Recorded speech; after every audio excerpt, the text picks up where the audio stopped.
All right, we're going over the slant board Jefferson curl here. So this is similar to a normal Jefferson curl, but being on the slant board puts a little bit more stretch in the feet and the calves and throughout the whole posterior. So she's gonna start by tucking her chin to her chest, and she's trying to round, as she goes down, she's trying to round one vertebra at a time all the way down. So we're not trying to keep our back straight.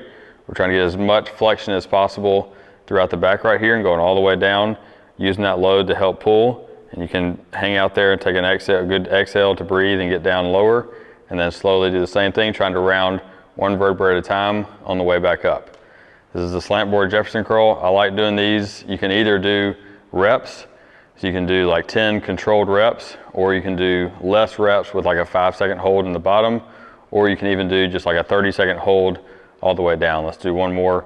Again, curling down one vertebra at a time, trying to get as much motion in each segment of your spine all the way down.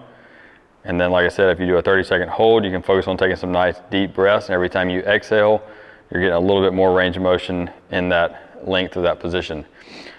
Obviously, if you have flexion intolerance where you're having back pain when you're going into flexion, then this probably wouldn't be a movement that you'd start with, but it is a great movement to get more range of motion through that spine and build some resiliency in that spine. You start with a relatively light load. This is 20 pounds for her. Start with a light, comfortable load, and you can slowly build up, and you can get to where you can add some decent load to it, but it's a very slow and progressive movement because it is strengthening. It's not strengthening muscles, it's more strengthening the segments in between the disc and the joints and the ligaments and tendons and everything that's in there that develops a little bit slower than muscles. So take your time.